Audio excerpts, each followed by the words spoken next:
What's up, everyone? Jason Gilbo here at JGilbo11, taking a look at some stacking options for tonight's four-game slate. We'll get the obvious one out of the way here quick. Jared Weaver, dude you can stack against and stack against always. He's allowed 7 home runs and 4 starts this year, most of them solo shots.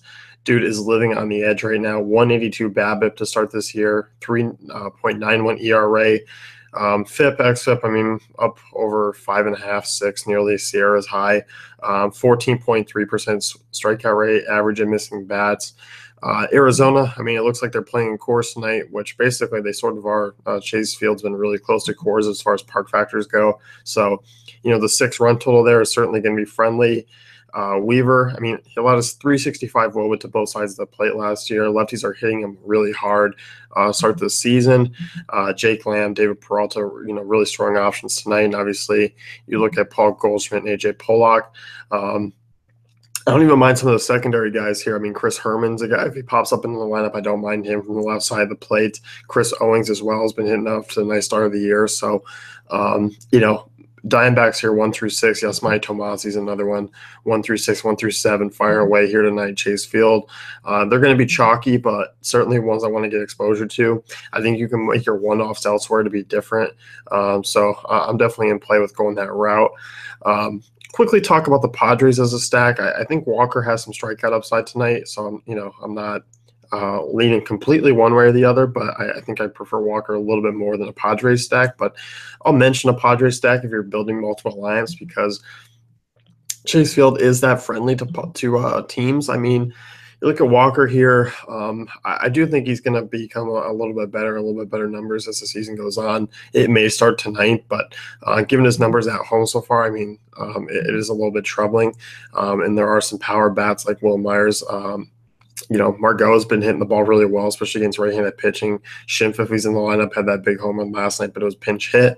You know, I think these guys are all playable as a stack if you're building multiple lineups. I think it'll be a little bit contrarian. So I don't mind going that route either. Next one, we're going to have to wait till lineups come out to see what the Cardinals put out. If it's a crap lineup, it can really take the sting out of a full stack. But at the moment, I mean, if Fowler, Diaz, Carpenter are in play here, Piscotty, Jerko's another one. I mean, I don't mind going that route.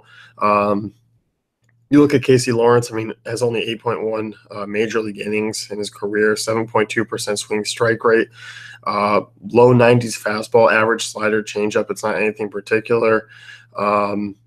You know, I think Cardinals are certainly in play, especially on FanDuel. I mean, all below 3,500. You compare them up with Chris Sale, feel pretty good about it. They have a higher run total as well tonight. They're close with the Padres for second behind Arizona.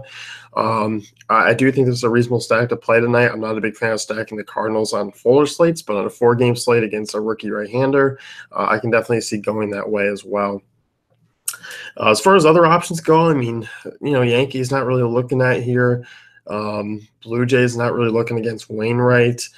So, I mean, Boston's comes in as probably a little bit contrarian tonight. I mean, Masahiro Tanaka, definitely a talented right-handed arm. Vegas total not jumping off the page for me. Tanaka's due for some positive regression as well. BABIP is extremely high. That's going to normalize. Although FIP and XFIP are still fairly high, I mean, he is allowing a 384 WOBA to lefties, 376 to righties. So I do think he's going to jump back on and get those numbers down here. But you look at Boston's offense, I mean, hasn't been that great to start this year. It's been pretty average. I do like Benintendi. I do like Betts. I think Moreland's an intriguing GPP option. I think there's, you know, different ways you can go. If Pedroia is out of the lineup, you're going to see Bogart sneak up into the lineup. Jackie Bradley Jr. might be a nice one to kind of stack. So Boston is probably a little bit contrarian tonight. It's definitely boom or bust against Tanaka, but I could definitely see that playing out well.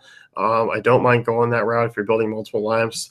They definitely are fourth on my list between Cardinals, Diamondbacks, and Padres. But it's certainly in play. I mean, this offense is talented. It is deep. Tanaka has shown the ability to blow up at times. So I'm okay going that route if you're building multiple lineups. But, you know, if you're building 3-4 lineups, they might not make the cut for you. And that's just okay. Don't feel bad about leaving them out. So that's going to wrap things up here. If you want to check out DaveFantasyCafe.com, we got our tools and content up for today and always going forward. So good luck tonight, guys.